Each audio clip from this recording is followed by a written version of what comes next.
Justice for Zubeen Garg. Garima Saikia Garg कहती हैं, जब जुबीन को 100 रुपए मिलते थे तो वो 70 रुपए लोगों में बांट देते थे, क्योंकि जुबीन ने देना सीखा था, अपने लिए रखना नहीं। उसका दिल इतना बड़ा था कि वो अपने लिए कभी कुछ बचाकर नहीं रखता था। वो आगे कहती हैं, जब जुबीन को 100 रुपए मिलते थे तो वो हंसते हुए पूरे 100 रुपए गरीबों में बांट देता था। और जब मैं कभी पूछ लेती कि जुबीन वो 100 रुपए कहां गए, तो वो मुस्कुराकर कहता, मैं उधार लेकर खा लूंगा, तुम मत घबराना, क्योंकि उसे अपने पेट से ज्यादा किसी और के पेट की चिंता होती थी।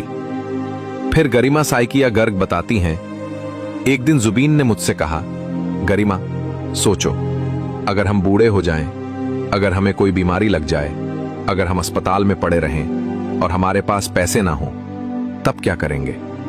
कितनी बड़ी मुश्किल होगी ना। लेकिन अगले ही पल वो खुद जवाब देता, गरिमा तुम चिंता मत करो, रिक्शा वाला, चाय वाला, ये सब मेरे अपने हैं। अगर कभी बुरा वक्त आया तो ये लोग ही मेरी मदद करेंगे। अगर हर कोई मुझे 1-1 रुपया भी देगा तो मेरे लिए वो बहुत होगा।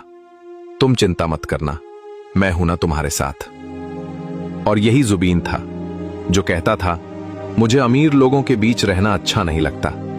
कुछ लोगों को अमीरों की चमक भाती है, पर मुझे वो सच्चे चेहरे पसंद है जो मिट्टी में रहते हैं, पसीने से कमाते हैं, जो इंसान की कीमत जानते हैं। अमीर लोग तो बस पैसे की कीमत जानते हैं, इंसान की नहीं। रिक्शा वाला आंखों में आंसू लिए कहता है, अगर हमारा किराया 10 रुपए होता था तो जुबीनदा 500 रुपए दे देते थे, कभी उससे कम नहीं। अगर हम मना करते तो भी जोर देकर हाथ में रख देते।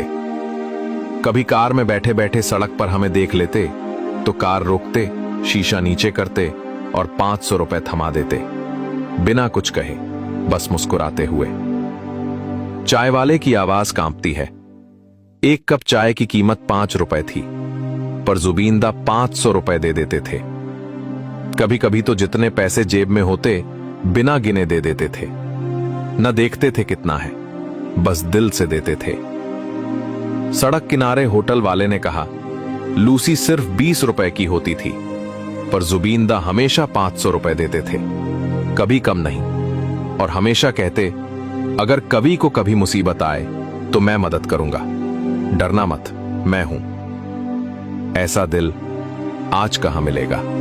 एक समाज सेवी ने बताया, जोरहाट में एक कार्यक्रम के बाद जब जुबीनदा घर लौटे तो एक आदमी मदद मांगने आया। उसकी किडनी खराब थी, इलाज के लिए 3 लाख रुपए चाहिए थे। उस वक्त जुबीनदा के पास 2.5 लाख रुपए थे। उन्होंने एक पल भी सोचा नहीं, कहा, ये सारे पैसे ले लो, चिंता मत करो। और बोले, बाकी का इंतजाम मैं कर दूंगा या डॉक्टर कवि को बोल दूंगा। उस समय वहां गवाह था उस समाज सेवी का पिता, जो आज भी उस पल को याद करके रो पड़ता है। राजा बरुआदा कहते हैं, जब कोई मदद के लिए जुबीनदा के पास जाता था तो वो कभी नहीं देखते थे कि नोट कितने हैं, 100 के, 500 के या 1000 के। वो बस देखते थे सामने वाले की जरूरत और उतना दे देते थे, बिना हिसाब, बिना सवाल। क्योंकि जुबीन के लिए इंसान की तकलीफ ही सबसे बड़ा धर्म था और देना ही उसकी पूजा। वो चला गया, लेकिन पीछे छोड़ गया वो अमानवीय स्नेह जो आज भी हर गरीब की आंखों में चमकता है। अगर आपकी आंखें भी नम हो गई हैं तो कमेंट में लिखिए, जस्टिस फॉर जुबीन गार्ग, और इस पोस्ट को इतना फैलाइए